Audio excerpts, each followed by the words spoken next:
Oke, assalamualaikum warahmatullahi wabarakatuh. Oke, mari kita lanjutkan saja ceritanya. Tapi seperti biasa, bantu dulu tekan tombol like dan berkomentar. Tuan dan Nona, terima kasih sesudah dan sebelumnya. Bab 1037 Semangat bela diri ledakan, pintu kamar Ji Fei ditendang hingga terbuka. Ji Fei yang sedang tertidur lelap, pun duduk dari tempat tidurnya, lalu melihat Oda Miki bergegas masuk seperti bayangan gelap. Wajahnya penuh ketegangan dan kecemasan, serta ketakutan di matanya. Rasa kantuk Ji Fei langsung hilang. Apa yang terjadi? Ji Fei, gawat, Ping Chuan Xiong menantangmu berduel dalam 3 hari. Dia ingin bertarung sampai mati di Gunung Fuji. Setelah Oda Miki selesai berbicara, seluruh tubuhnya terasa dingin, dan dia bahkan sangat gugup hingga tampak gemetar. Namun yang tidak diduga Oda Miki adalah Ji Fei malah terkekeh, merentangkan tangannya, langsung jatuh ke tempat tidur, dan menatap langit-langit. Bukankah ini tepat? Oda Miki sangat terkejut. Ia berusaha mengendalikan kegugupannya. Ji Fei, itu Hirakawa Yu. Ji Fei tersenyum dan berkata, "Aku tahu itu Ping Chuan Xiong, memangnya kenapa? Anda, di mataku, itu hanya seekor beruang." Ji Fei tiba-tiba berkata dengan mendominasi, "Oda Miki, kemarilah ke pelukanku. Aku akan memelukmu sampai kau tertidur."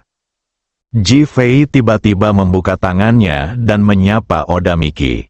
Oda Miki tadi terkejut, dan sekarang dia terkejut lagi, mengira dia salah dengar. "Jam berapa sekarang?" Dia benar-benar membiarkanku tidur dalam pelukannya. Dia tidak membiarkannya tidur sekarang, dan sekarang dia sedang tidak ingin tidur. Menatap Ji Fei, "Lupa bergerak. Ayo, aku akan memelukmu sampai kamu tertidur." Melihat dia tidak bergerak, Ji Fei berbicara lagi. Oda Miki tidak punya pilihan selain berjalan ke samping tempat tidur dan terus membujuk. Sambil berjalan, dia berkata, "Ji Fei, Ping Chuan Xiong dibesarkan oleh seekor rubah, dan dia berlatih ninjutsu, jadi dia pasti memiliki beberapa kualitas yang luar biasa. Selain itu, Ping Chuan Hao tidak luar biasa sebelum dia menjadi bayangan, tetapi kemudian dia menjadi sangat kuat. Tidakkah menurutmu itu sangat aneh? Kemarilah, aku akan memelukmu dan tidur denganmu." Ji Fei tidak menjawab, melainkan mengulurkan tangan dan meraih lengan kanan Oda Miki dan menariknya ke dalam pelukannya. Oda Miki menjerit dan melemparkan dirinya ke pelukan Ji Fei. Ia ingin mendorong Ji Fei, tetapi Ji Fei menahannya erat-erat dengan kedua tangannya. "Saya ingin berbicara, tetapi saya merasakan tangan Ji Fei senyaman botol air hangat, dan ketegangan serta ketakutan di tubuh saya lenyap seketika." Dia ingin berbicara, tetapi dia menggigit bibirnya dengan cepat, takut mengeluarkan suara yang memikat.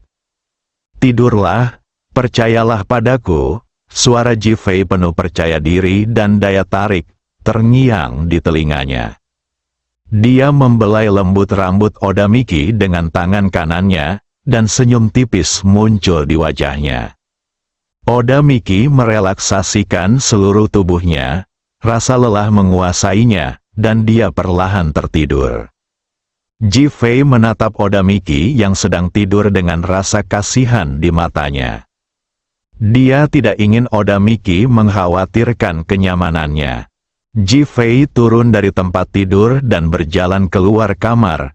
Angel sedang duduk di sofa, melihat ke arah pintu sambil tersenyum. Melihat Ji Fei, dia berdiri sambil tersenyum. Dia mendengar pintu Ji Fei didorong terbuka dan mengikutinya. Namun dia tidak jadi masuk. Dia percaya pada Ji Fei dan ingin melihat bagaimana reaksi Ji Fei. Bahkan ketika dia mendengar Ji Fei memanggil Oda Miki untuk tidur, dia dengan tenang ingin melihat apa yang akan dilakukan Ji Fei.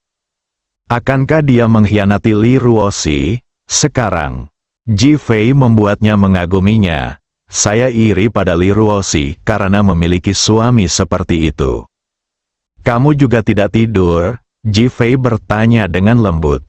Angel mengangkat tangannya dan dengan lembut merapikan rambut di pipinya, menempelkannya ke telinganya, menatap Ji Fei dan tersenyum. Bagaimana aku bisa tertidur? Setelah kembali, dia menelepon An Lao dan An Wendong untuk melaporkan keselamatannya. Keduanya sangat senang dan setuju agar dia tetap menemani Ji Fei. Kemudian, ketika dia baru saja keluar dari kamar mandi, dia melihat berita bahwa Ping Chuan Xiong telah menantang Ji Fei. Lalu Oda Miki masuk ke kamar tidur Ji Fei. Dia mengikuti suara itu. Ji Fei tidak bertanya terlalu banyak, tetapi dia sudah tahu mengapa Angel datang.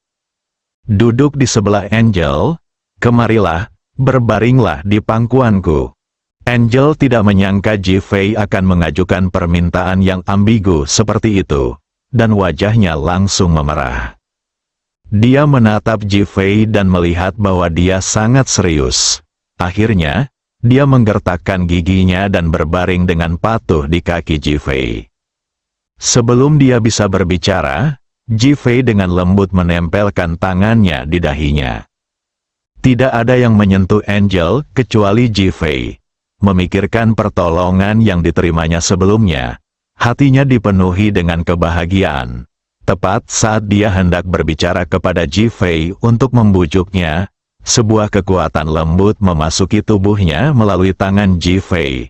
Seluruh tubuhnya langsung rileks, dan kemudian rasa lelah menghampirinya. Dia tertidur perlahan bahkan tanpa sempat berbicara. Ji Fei menatap Angel di depannya dengan ekspresi penuh kasih sayang di wajahnya, dan akhirnya dia menggendongnya ke tempat tidur. Awalnya, kedua wanita itu menolak meninggalkan kamar tidur Ji Fei malam ini. Jadi dia bercanda bahwa kedua wanita itu harus tidur di tempat tidurnya, sementara dia tidur di sofa. Kedua wanita itu akhirnya melarikan diri. Tanpa diduga, kami masih tidur bersama sekarang. Ji Fei menutup pintu dan berdiri di dekat jendela. Ponselku tiba-tiba bergetar dan kulihat Xiao Hongyan yang menelepon. Jadi aku mengangkat telepon itu. Ji Fei, jika kamu menelepon sekarang dan mengganggu hubunganmu dengan dua wanita itu, kamu tidak akan membenciku sebagai ibumu, kan? Xiao Hongyan bertanya dengan nada menggoda. Ji Fei tanpa sadar melihat ke arah pintu. Bagaimana Xiao Hongyan bisa tahu? Namun saya segera merasa lega. Dengan statusnya, dia tahu apa yang normal. Namun, ketika dia memikirkan orang yang mengaku sebagai ibunya, dahinya dipenuhi garis-garis hitam dan dia tetap terdiam. Fiu, Xiao Hongyan tertawa terbahak-bahak. Ji Fei, ada apa denganmu? Apakah kamu sedang menatap ponselmu dengan linglung atau sedang marah? Tidak, aku hanya ingin memperbaiki salah satu kesalahanmu lagi. Jangan khawatir, aku ibumu. Xiao Hongyan menatap Ji Guanghui di sampingnya. Meskipun dia telah koma selama 15 tahun, dia juga telah melayaninya dan tidur dengannya selama 15 tahun. Semua masa mudanya telah dibalas untuk Ji Guanghui. Cinta ini disaksikan oleh langit dan bumi. Dia yakin Ji Guanghui dapat menerimanya. Apakah kamu menelepon karena pertikaian antara Hirakawa Yu dan aku? Ji Fei tidak ingin terus berdebat dengannya, jadi dia langsung ke intinya. Xiao Hongyan menarik kembali pikirannya dan berkata, itu saja. Jangan khawatir, aku tidak peduli dengan Ping Chuan Xiong. Hati Ji Fei dipenuhi dengan semangat juang dan keyakinan. Xiao Hongyan mengangguk puas di ujung sana. Kerja bagus, beginilah seharusnya seorang pria. Ji Fei tidak menjawab. Saya menelepon untuk memberitahu Anda dua hal. Ada apa? Ji Fei menjadi serius. Hirakawa Yu dibesarkan oleh Tama Monomae yang legendaris. Apa? Ji Fei terkejut saat mendengarnya. Namun lebih dari itu, dia merasa senang. Tujuan lain kedatangannya ke negara yang kali ini adalah untuk menemukan ekor rubah Tamamonomae. Awalnya ia ingin pergi ke asosiasi ninja, tetapi sekarang akan lebih mudah dengan cara ini. Kau ingin menemukan ekor rubah Tamamonomae untuk menyelamatkan Huo Lei, kan? Xiao Hongyan terus bertanya, kau juga tahu itu? Ji Fei menyesalinya saat dia bertanya. Jika Qing Chang mengetahuinya, mengapa dia tidak mengetahuinya? Ji Fei, Hirakawa Yu melatih salah satu ekor Tamamonomae menjadi roh bela diri di tubuhnya, itulah mengapa dia begitu kuat. Bab 1038 tidak ingin terganggu, semangat bela diri. Ya, Ping Chuan Xiong tidak hanya bisa bertarung dengan tubuhnya, tetapi juga menggunakan jiwa bela dirinya untuk membunuh orang. Ini adalah hal yang paling menakutkan tentangnya. Mendesis, Ji Fei menarik napas dan ekspresi tidak percaya muncul di wajahnya. Jiwa bela diri setara dengan cloning diri sendiri, dan itu adalah cloning nyata. Ini berarti bahwa apa yang akan dihadapi seseorang pada saat itu bukanlah satu Ping Chuan Xiong, tetapi dua Ping Chuan Xiong. Tidak heran Oda Miki mengatakan bahwa Hirakawa Hiroshi adalah 3 orang. Jadi begitulah. Hirakawa Yu setara dengan bayangan Hirakawa Hiroshi, dan Wu Hun setara dengan bayangan Hirakawa Yu. Apakah kamu takut sekarang? Xiao Hongyan bertanya sambil tersenyum. Apa yang menakutkan? Bahkan jika itu Tamamonomae, aku akan membunuhnya. Sebaliknya, Ji Fei penuh dengan semangat juang dan menjadi sangat bertekad. Fiu, Tamamonomae adalah rubah betina yang sangat cantik. Aku khawatir dia tidak kalah dengan Sudai. Xiao Hongyan menggoda, Ji Fei mengangkat tangannya dan menyentuh hidungnya, apalagi. Dia tidak ada hubungannya dengan Xiao Hongyan. Hal lainnya adalah membuatmu benar-benar mati. Ji Fei tertegun. Apakah Anda ingin mati sepenuhnya? Kalau dulu Xiao Hongyan pernah berkata seperti itu kepadanya, dia pasti masih akan mempercayainya. Tapi sekarang dia tidak akan mempercayainya lagi. Karena dia tahu Xiao Hongyan tidak menginginkan dia mati, dan malah semakin takut jika dia mati. Lalu siapakah itu? Siapa yang bisa membuatku mati? Ji Fei bertanya balik sambil mencibir. Oh, Xiao Hongyan diam-diam memuji ketenangan Ji Fei dan terkekeh. Ji Fei menunggu jawaban dalam diam. Kamu pantas menjadi anak dan menantuku yang baik. Kamu harus bersikap sangat mendominasi. Ji Fei, wanita gila ini selalu menggoda dirinya sendiri seperti ini dan selalu menekankannya. Berbicara, dia terlalu malas untuk membantah. Seseorang telah mengerahkan sejumlah besar prajurit dan orang kuat dari dunia barat, dan bersiap untuk bergabung untuk membunuhmu setelah pertempuran Gunung Fuji. Para prajurit dan orang-orang kuat di dunia barat bergabung untuk membunuhku. Seluruh tubuh Ji Fei tiba-tiba menjadi dingin, dan dia tampaknya telah jatuh ke dalam semacam kegilaan dingin. Benar sekali. Sekarang aku bertanya atas nama Gerbang Merah, apakah kau membutuhkan kami untuk menyelamatkanmu?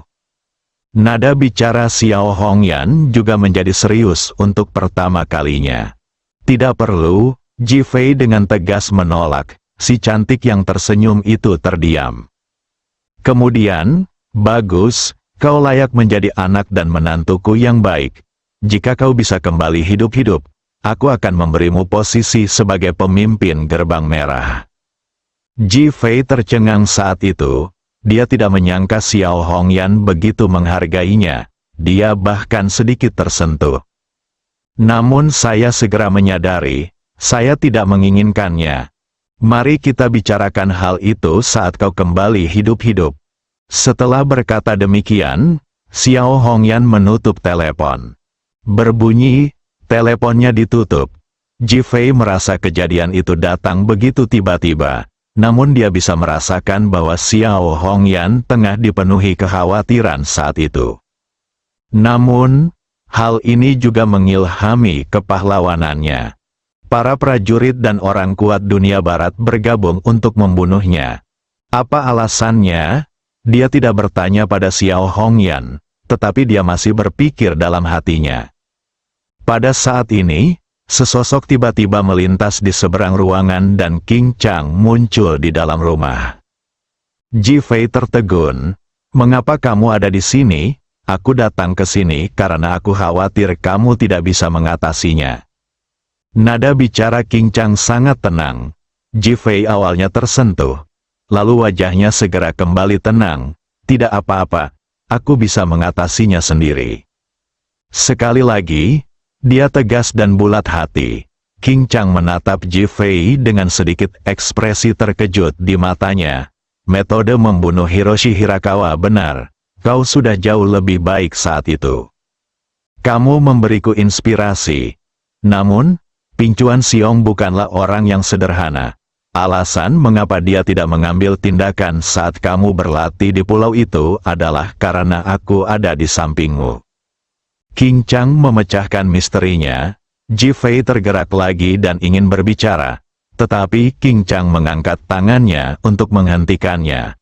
Dalam pertempuran antara Ping Chuan Xiong, kemenangan atau kekalahanmu terkait dengan hidupmu. Jadi kamu harus menjaga dirimu sendiri. Ji Fei mengangguk. Qing Chang menepuk tangan Ji Fei dan berkata, bersiaplah. Kamu punya tugas yang lebih penting untuk dipikul. Kamu tidak boleh terbalik di selokan kecil ini. Ji Fei tampak malu. Qing Chang keluar. Ruangan itu sunyi. Dan hati Ji Fei juga menjadi tenang setelah kegembiraan tadi. Dia sangat berterima kasih kepada Qing Chang dan Xiao Hongyan. Sekarang, meskipun dia tahu bahwa Xiao Hongyan telah menyebabkan keluarganya hancur, dia tidak mampu merasakan kebencian sejati terhadapnya. Dia tidak bertanya kepada Qing Chang alasan mengapa para prajurit dan orang kuat dari dunia barat bergabung untuk membunuhnya. Tidak perlu mengajukan beberapa pertanyaan. Dan mereka secara alami akan memberitahunya apa yang harus dia katakan. Ji Fei duduk di dalam rumah, merasa rileks. Ia merasa terdorong oleh kata-kata Xiao Hongyan dan Qing Chang dan sudah penuh semangat juang. Tak lama kemudian, saya memasuki kondisi meditasi. Otak saya menjadi kosong. Kemudian, berbagai pikiran terus bermunculan di benak saya. Banyak masalah yang saya hadapi dalam kultivasi saya sebelumnya mulai menjadi jelas. Informasi dalam tubuh saya mulai mengalir cepat seperti air yang mengalir. Hal yang paling menakjubkan adalah bahwa semua pori-pori pada tubuh terbuka, seperti jendela kasa, yang secara terus-menerus dan cepat menukar udara kotor dalam tubuh dengan udara segar dari luar. Ia begitu asyik dengan keadaan itu. Sampai-sampai ia lupa waktu dan lupa segalanya. Keesokan harinya, Angel dan Oda Miki terbangun dan awalnya tertegun ketika melihat pemandangan ini. Tetapi kemudian mereka diam saja dan tidak mengganggunya. Teng tiba dan mengetahui situasinya, dan menunggu langsung di dalam rumah. Ji Fei duduk seperti ini selama 3 hari seperti seorang biksu tua, tanpa menggerakkan sedikit pun otot.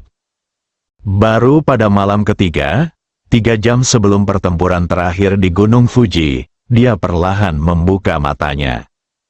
Teng merasakan Ji Fei terbangun dan segera berbalik untuk menatapnya. Hanya dengan sekali lirikan, dia merasa seperti tersengat listrik. Mata Ji Fei gelap dan cerah, penuh keagungan yang kuat, dan seluruh tubuhnya dipenuhi aura agung, seperti dewa yang turun dari langit. Auranya yang luar biasa menyelimuti seluruh ruangan. Oda Miki merasakan aura Ji Fei dan tahu bahwa Ji Fei telah membaik. Dia sangat senang dan segera berbalik untuk berlari. Tetapi ketika dia melihat mata Ji Fei, dia langsung berhenti. Kesombongan yang membuat orang menjaga jarak membuatnya merasa tidak enak. Angel bahkan tidak bergerak. Satu-satunya perasaannya adalah bahwa dia melihat seorang dewa, dewa yang menguasai segalanya. Tatapan mata Ji Fei berangsur-angsur kembali normal. Dia menyingkirkan keganasannya dan menatap ketiga orang itu. Berapa lama lagi sampai pertempuran Gunung Fuji?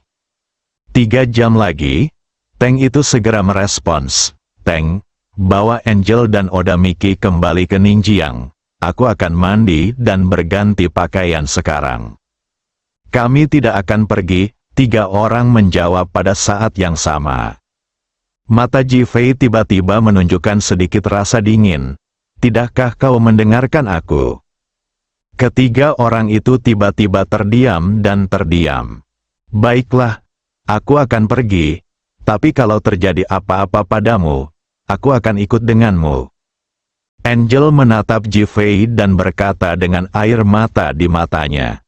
Oda Miki menggelengkan kepalanya, ini negaraku, aku tidak akan pergi. Ji Fei menatap kedua wanita itu dan mengerti apa yang mereka pikirkan. Tanke, bawa Angel pergi, dan Oda Miki tinggallah.